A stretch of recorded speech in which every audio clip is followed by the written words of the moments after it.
Hey guys, it's Rich with your Monday Spot on the Pagan Perspective. This week we're talking about comparing practices, comparing paths. This week's topic comes from Nick's Bird, who writes, I'd be really interested in seeing everyone's opinions on healthy comparisons versus detrimental comparisons of one's spiritual path. Where is the line between learning new perspectives, methods, and not allowing yourself to individually experience what is right for you? I am curious how everyone deals with the urge to compare your own work to others, and if there are certain ideas or certain areas you feel it's okay to do so, if at all, or any areas you feel is most detrimental to do so. Okay.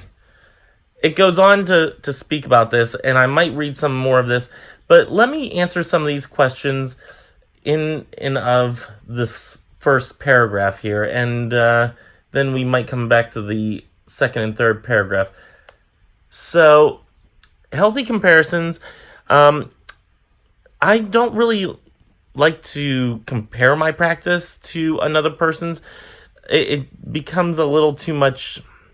It becomes a little daunting whenever you compare your practice to another person's, especially if they are more skilled at one thing than you are, but you're more skilled in another thing that they may not be. In comparing yourself in that way, it's it can really get you down in the doldrums. Especially for me, if I look at somebody like, let's take Benabel, since she has the Spirit Keeper's Tarot coming out, and I'm so excited to get my deck, possibly tomorrow on Tarot Tuesday. It's going to jump the line of the tarot reviews that I have. So, anyway, little plug for Benabel. So, if I look at Benabel and the massive amounts of information that Benabel Wen has in her brain, and how she can just spout off all this stuff. Now, I don't know if she's like this at any given time, if she can just spout off all this stuff, or if she's done the research and has it heavily scripted. I don't know. But to me, just the massive amounts of knowledge that she has, even in the research that she does, is incredible. So, comparing myself to somebody like Benabel, whenever I haven't done that type of research or delved into, let's say, Taoism. If she's talking about Taoism, I haven't researched that much into Taoism, not nearly as much as she has, so I wouldn't expect me to be on the same level as Benabel whenever talking about Taoism. Tarot is another thing. She's been studying tarot for a long time. I don't expect me to be at the same level as Benabel at this point in my life. So it's something that you're not really being fair to yourself if you compare yourself to a person that's been doing it a lot longer than you, that has sat down and done the research and is the type of person that retains a lot of knowledge in their brain thing, because nowadays my brain thing doesn't hold as much of that knowledge. That's why I've taken to starting to jot things down, write things down, and keep them in a little notebook and whatnot, because I just don't remember the things that I used to. So, and no old jokes on that one, because it's not, I don't think it's an age thing. So anyway, it's not really helpful to compare your practice to another person's, especially depending on what you're comparing practices on. Now, if I'm comparing my practice to somebody who's just learning about Christopaganism, then that's not fair either, because, yeah, I may have an inflated sense of ego. However, they're just beginning, so it's not really a fair playing field. You get what I'm saying? Now, if I were to compare myself to, let's say if I compare myself to Kara. Kara has also been in the community, more active in the community than I have.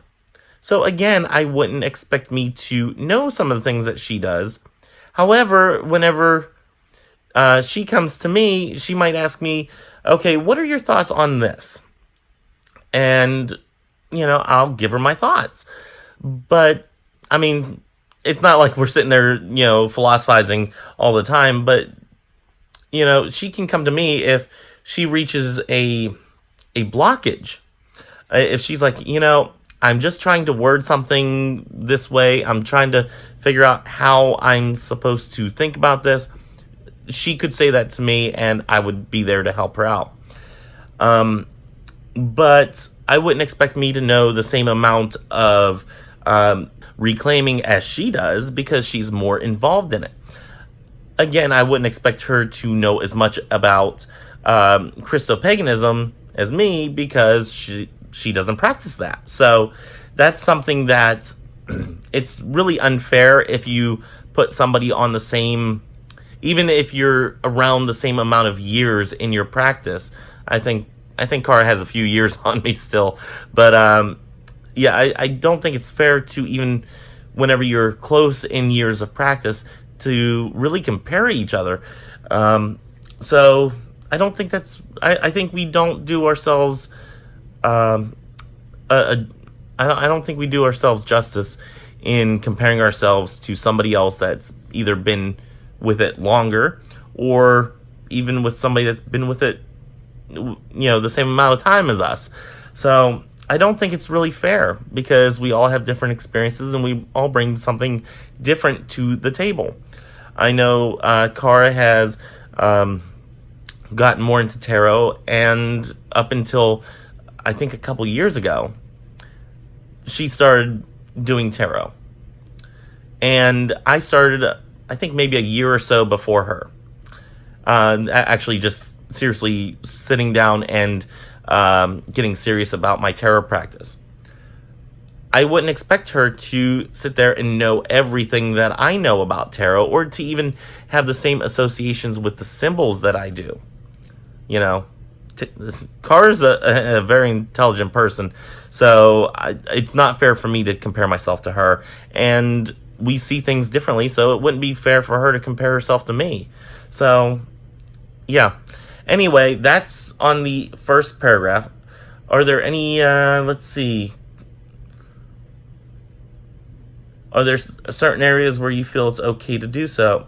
Not really. I mean, if you're sitting there talking about one subject in particular, if you're having a philosophical debate, or you're just rattling around something with another person, not even really a debate, but kind of just philosophizing with somebody, then maybe it's okay to kind of compare how you guys feel between your own paths and your own practices and how you view things. Maybe then it's okay to compare that, but not in a judgmental way. Just compare, like, this is how I view this, and this is how you view that, so this is where we stand, type thing. Let's see. Spiritual paths can be very different, but I'm speaking more about comparing things which have more defined and structured, thus more easily allowing for comparisons such as work rooted in tradition / practice, Celtic, Nordic, Wicca, Druidry, etc. Methods of the craft, casting a circle, calling the elements, specific work done with particular deities, etc. Okay, so as far as comparing practices, there are always going to be differences, and even comparing that, it really comes down to what the individual feels is right for their practice. For many years, I said I will always cast a circle.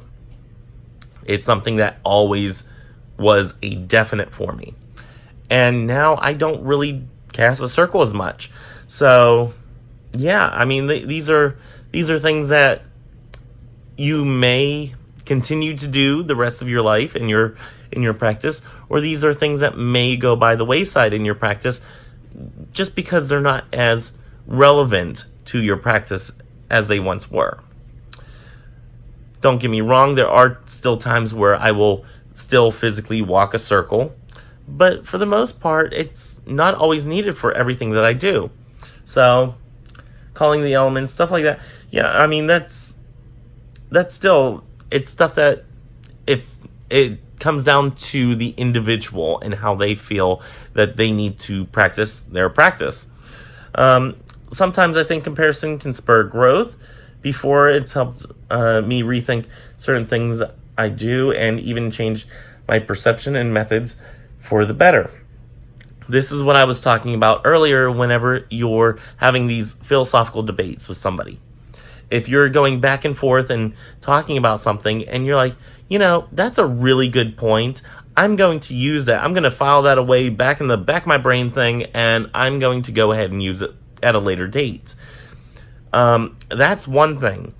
But sitting there saying, no, I'm better than you. You really need to do it this way. That's a bad way of comparison. Or you're so much better than me, and I'm just scum. No, that's a bad comparison.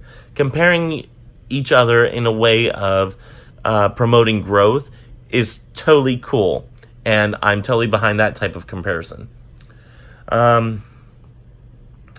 Recently, I encountered it in a detrimental way, however, where I let myself cultivate so much self-doubt that it set me back.